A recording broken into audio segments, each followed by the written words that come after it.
Well, the title of my presentation today is Korzybski's Legacy. What is it?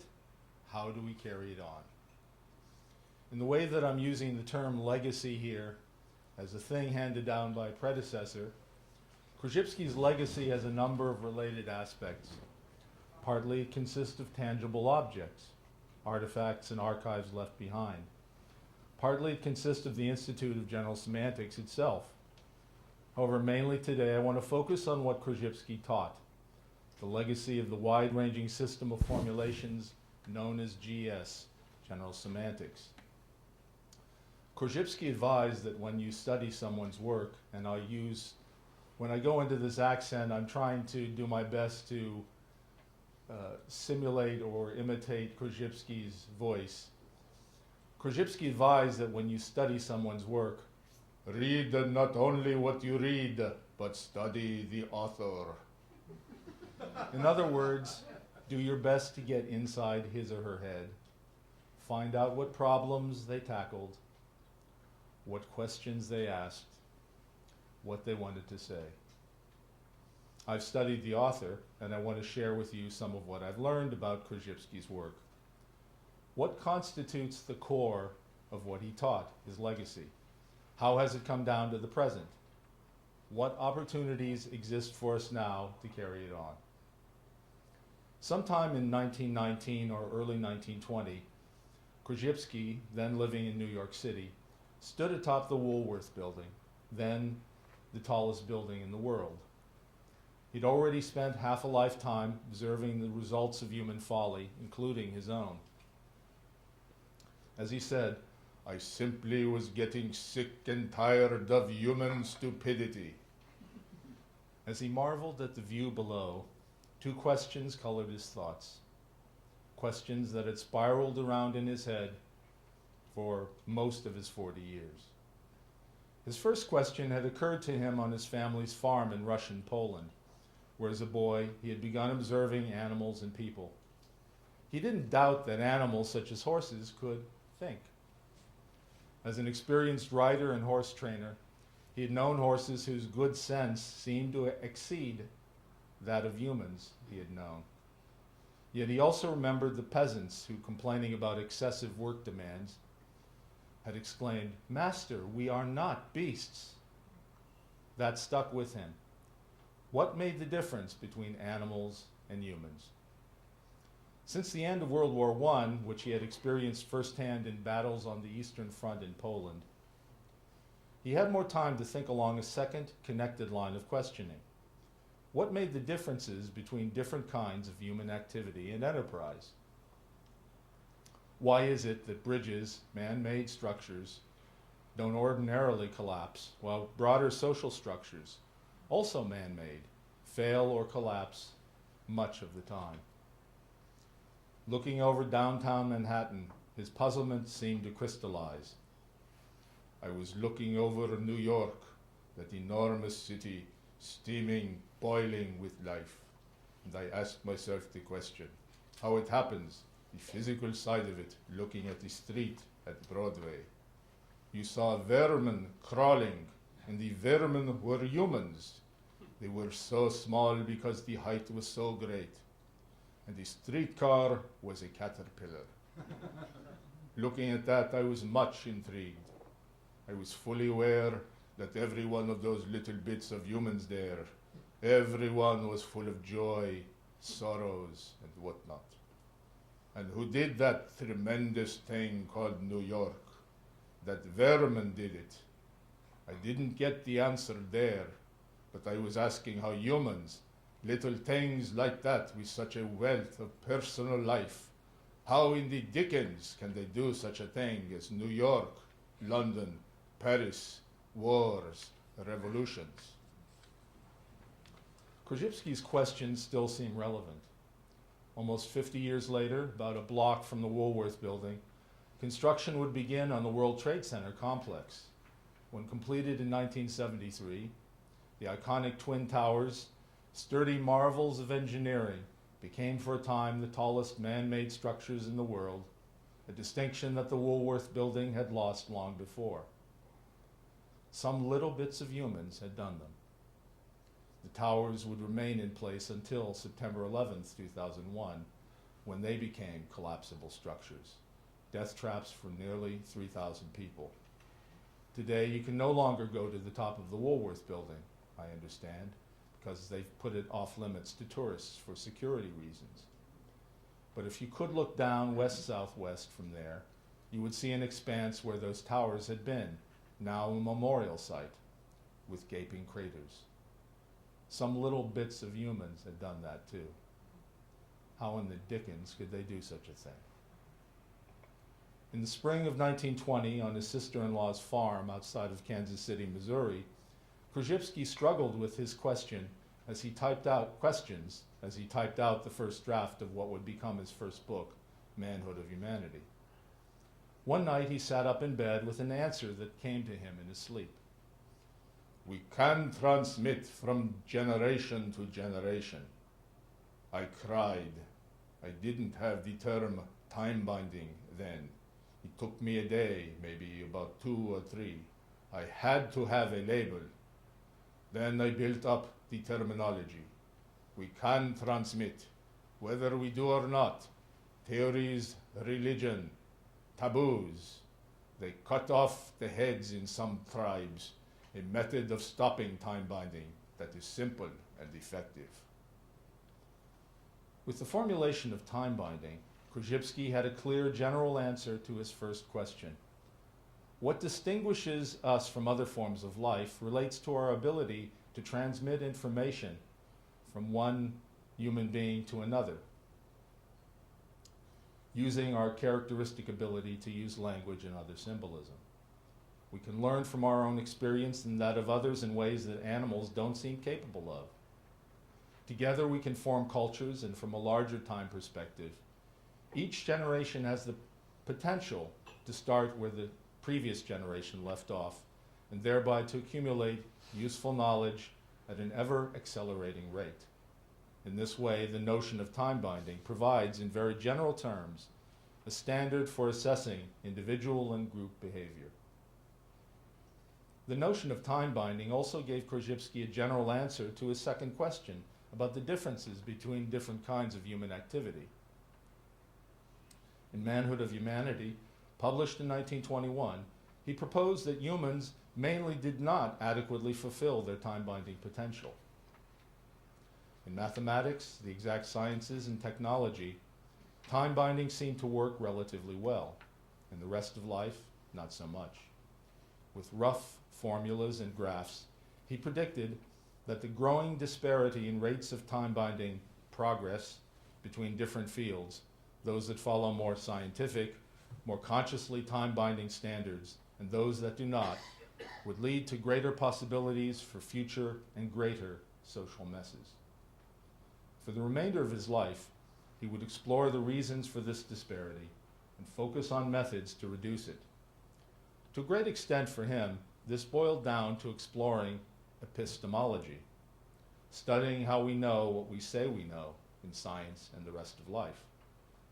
For another 12 years, Korzybski studied a broad range of disciplines from physics to psychiatry, comparing the ways of thinking that scientists and mathematicians, among others, exemplify when working at their best, and the ways of thinking that they and other people use much of the rest of the time.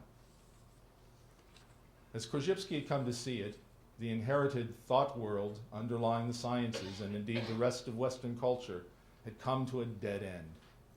The latest developments in science and mathematics, the process world of relations that they revealed, and the dynamic society they helped make through advancing technology, no longer had an adequate foundation in the worldview and related methodology of Aristotle and his followers. Korzybski was formulating a new operating system, a non-Aristotelian revision of the foundations of human knowledge, which he called, quote, an up-to-date epistemology, unquote, for science and the general culture. For him, it was not a matter of philosophy. Instead, he felt that his epistemologically centered work, synthesizing as it did the latest knowledge of his day and resulting in testable claims, deserved to be called scientific. Korzybski's epistemology involved thinking, I'll put that in quotes, that's important to put that in quotes for me anyhow, involved thinking differently about thinking, which he saw as a neurological process not entirely separate from what we call feeling within a human organism as a whole in an environment. His forays into methods of thinking, feeling, which he called evaluation, led him to study in the fields of psychiatry and mental health. From 1925 through 1926, he studied at St. Elizabeth's, the federal government hospital for the insane in Washington, D.C., under the guidance of his friend, Dr. William Allenson White, the hospital superintendent, bringing together topics that few, if any, people had connected before. Mathematical method in psychiatry, science and sanity would provide the unique angle of Korzybski's vision. Here's what Harvard Business School professor F.J. Roethlisberger wrote about the period during which Korzybski did his research. Quote, "There was considerable interest in comparing the way a child thinks, Piaget, with the way a primitive thinks, Lévi-Brühl, and with the way a neurotic thinks, Freud. Only a genius or a nut would have tried to compare the way a mathematician thinks, Russell and Whitehead, and the way a neurotic thinks, psychiatry. Korzybski was such a man," unquote. And for Korzybski, theory was not enough. The practical thrust toward problem solving had always provided the driving force behind his theoretical efforts. He wanted to ameliorate human stupidity by improving human thinking. Out of his new world outlook and up-to-date epistemology, Korzybski extracted an accompanying methodology, simple enough to teach children. Simple did not necessarily mean easy, especially teaching adults. His applied epistemology, known as general semantics, constitutes the major part of his legacy.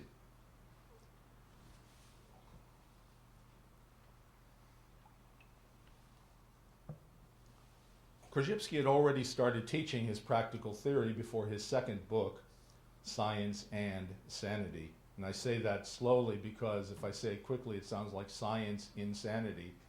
And that's a topic for another discussion. But he had already started teaching his practical theory before his second book, Science and Sanity, was published in 1933. By that time, his theoretical efforts mainly done, research into application began to take precedence as he sought to find out to what extent his methods worked and for whom. He continued as an itinerant lecturer and teacher, and then began teaching at seminars at the Institute of General Semantics, which he founded in Chicago with some students in 1938. By the time of his death on March 1st, 1950, Korzybski's influence and reputation had reached a high point. A remarkable level of recognition and acceptance in many ranks and corners of society. As an elected fellow of the American Association for the Advancement of Science and an invited member of the American Mathematical Society, somehow Martin Gardner either decided or didn't know, but he decided to ignore that connection. But as a fellow of the American Association for the Advancement of Science and an invited member of the American Mathematical Society, his work had already gained the interest and respect of many in the general scientific community. He had worked with thousands of students, both in seminar sessions and in one-to-one personal interviews. Approximately 20,000 copies of Science and Sanity had been sold in 3 editions since its original publication 17 years before. Numerous books and hundreds of articles had already been written, popularizing his work and applying it to a wide variety of problems and fields of research. He had become a figure of interest in the popular media as well. Time magazine, for example, published at least 4 different articles about him from 1938 to 1949. His death made that day's New York Times. The May 1950 edition of the American Journal of Psychiatry published a comment noting that, quote, "The death of this great teacher deepens appreciation of his essential contribution to human understanding on an individual, widely social, or international scale," unquote. He and his colleagues at the Institute had made this contribution under rather severe pressures. grave shortages of money and personnel. They had not been able to devote their time and energies to the development of the social and scientific implications of the methodology as they had wished. Perhaps if he had lived even a few more years, they might have been able to consolidate his reputation, obtain adequate funding, and establish his work on a more stable basis. But that didn't happen. In the 61 years since Korzybski's death, his work has become of interest to only a small number of individuals and groups around the world. This small audience belies a remarkable influence that GS has had in diverse fields, though many have failed to notice. For example, physicist Richard Feynman defined science in terms of time binding, but he didn't know that the formulation originated with Korzybski. GS has failed to develop the robust mainstream recognition and acceptance that Korzybski, his colleagues, and others like myself have hoped for. Instead, his work has been shifted further toward the cultural fringe. The time here is too short to provide a comprehensive analysis of the reasons for this, but I'd like to suggest a few factors to consider. Even in his lifetime, some people had trouble with Korzybski's earthy manner and direct, sometimes blunt, way of speaking. Since he had only a degree in engineering, those inclined to do so could easily mistake his remarkable erudition in dozens of subjects as bogus, the profundity of his aims and broad scope of his concerns as arrogance, his claim to have formulated the first, as far as he knew, non-Aristotelian system as ridiculous, and his claim to have developed a practical methodology that could help one understand and ameliorate the quarrels between, and I'll quote here, ameliorate, quote, the quarrels between two lovers, two mathematicians, two nations, two economic systems, etc., as absurd. Careless interpretations of his lectures or writings were common, confusing his taking of all human knowledge as within his scope, certainly legitimate for a worker in epistemology, with taking all knowledge as within his competence, which he never pretended. And that quote, that confusion, was from an essay on Alfred Korzybski written by Neil Postman. So the confusion went rather far, even to people who thought that they were exponents of Korzybski's work. Korzybski often said, "I say what I say, I do not say what I do not say." He would also repeat that he offered no panaceas, but many people still came to the conclusion of one seminar student who told him, "You seem to say that every human problem can be solved by general semantics." Korzybski replied, "Everything I say is limited, limited, limited." Korzybski's difficulties were not restricted to those like science writer Martin Gardner, who rejected his work out of hand. In his lifetime, differences with some of his own students had become profound. First among such contacts was the one with S.I. Hayakawa. In applying Korzybski's work to the more limited field of English language education, Hayakawa reduced GS to a branch, albeit a very important one for him, of linguistic philosophical semantics.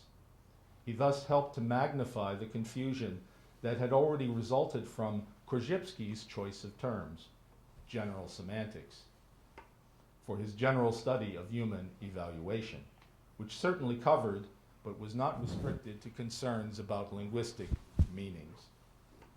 Hayakawa's differences with Korzybski, which I've discussed in detail in my book, crystallized into a major breach within the GS community that disturbed Korzybski greatly and lasted well beyond his lifetime. Whatever Hayakawa's deficiencies in representing Korzybski's work, his talents as a writer and editor ensured that he would become widely known as the major spokesman of GS, or as he often referred to it, semantics. Hayakawa remained for many years the editor of Etc., a review of general semantics, published then by the International Society for General Semantics.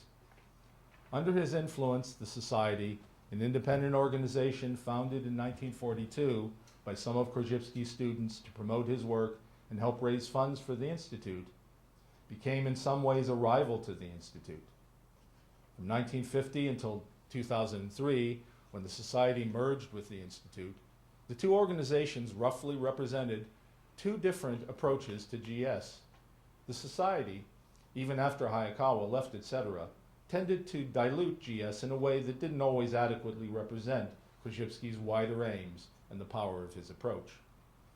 Until sometime near the beginning of the last decade, the Institute of General Semantics remained closer to its Korzybskian roots, carrying on the rich legacy of Korzybski's comprehensive approach in publications including General Semantics Bulletin, Time Bindings newsletter, and many books, including one of its most important, the first edition of Korzybski's collected writings, published in 1993. The Institute also maintained a regular education program, including at least one yearly seminar workshop, a teacher certification course,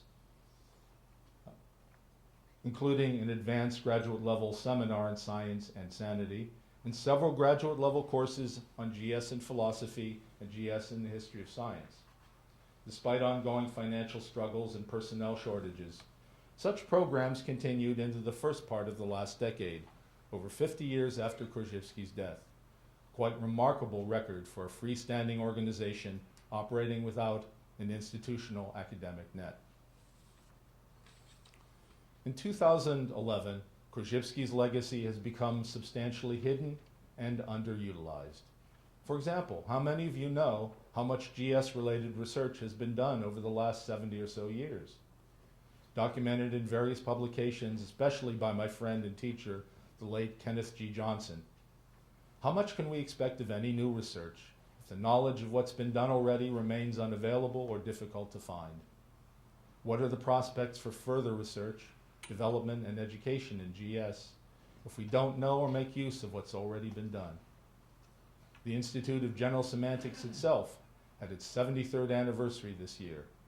It has had a hard-knock history and has managed to survive until now. Astounding. But the old gray institute ain't what it used to be. The last decade seemed like an especially hard one. The institute changed addresses 4 times or more, depending on how you count, had 3 different executive directors and is now directorless, and experienced the deaths or departures of a number of long-time valuable workers. The institute has not given its signature seminar workshop in years. Valuable archival materials become disorganized, scattered, or lost.